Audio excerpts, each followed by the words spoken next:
Bonjour les amis, alors aujourd'hui on va voir comment débloquer la race Beast qui est juste là, donc qui est très bien, parce que regardez, normalement vous perdez des life points en V1, déjà là regardez, je perds pas de life points puisque je l'ai en V2, mes boosts de nage sont énormément rapides, donc voilà, vous pouvez plus vous noyer, vous pouvez plus mourir dans l'eau, donc c'est très efficace pour les Sea Beasts. Mais moi, j'ai pas vraiment besoin parce que j'ai Phoenix, j'ai un fruit volant. Donc voilà, donc voyons comment avoir la race Sea Beast, donc qui est assez complexe. Donc la première chose que vous allez faire, c'est regarder la map, donc aller à l'extraterrestre. Vous allez à l'abri, donc ici, qui est juste en face de vous.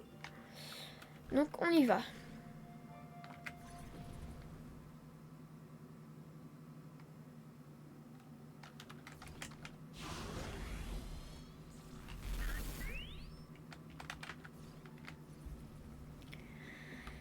Donc là, bah, on va essayer d'avoir des petits. On va essayer d'avoir on va essayer d'avoir la race Sea Beast. Donc moi, je vous conseille fortement de faire avec un ami, puisque je vous montrerai là, mais c'est très difficile de la faire. Et je vous la conseille pas de la faire en solo. Il n'y a pas de mission bizarre ou un truc comme ça. Mais c'est très dur. À la faire, vaut mieux demander à quelqu'un qui l'a déjà fait. Donc vous allez derrière le bâtiment. D'accord? Donc il y a une espèce de petit cimetière. Donc là, il y a l'esprit. Donc là, il y a un petit trou. Et là, il y a un puzzle.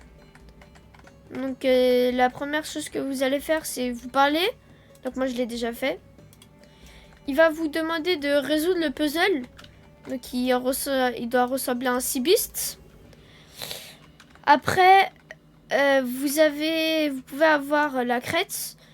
Donc quand vous allez dans l'eau, vous perdez 100 HP.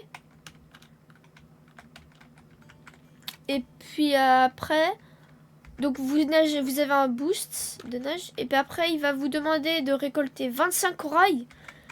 Donc les corails, on peut les avoir depuis la première map. Du coup, je vais dire exactement. Et voilà. Donc les corails se trouvent juste ici. Donc si possible, vous pouvez faire laquelle, la fugitive. Donc les corails, c'est ça, les 23%. Donc c'est très utile.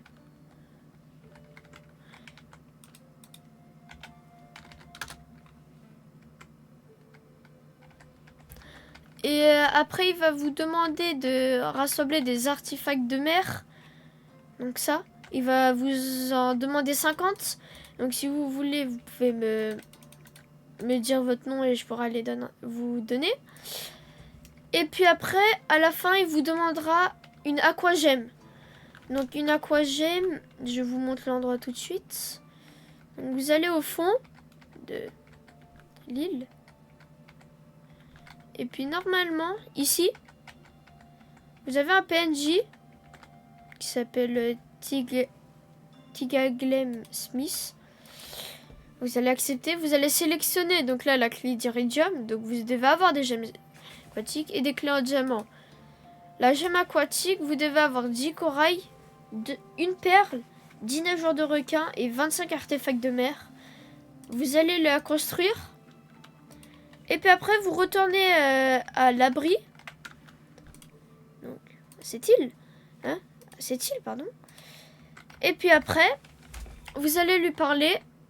Et il va vous demander de... il va accepter. Et puis après, vous aurez la race Sea Beast V2. Donc pour la V3, je connais, mais j'ai pas. Vous devriez avoir ceci, le Legacy Pose. Vous devez l'acheter et toutes les heures, il y a une île qui spawn. Donc voilà. Et après, il faudra réussir un puzzle. Et puis, il vous demandera d'autres quêtes comme celle qu'on vient de voir. Donc ce sera tout pour cette vidéo. Nous avons vu comment avoir la race Sibis, donc la race la plus utile et la plus forte du jeu. Donc voilà, j'espère que vous avez aimé cette vidéo. Allez, au revoir.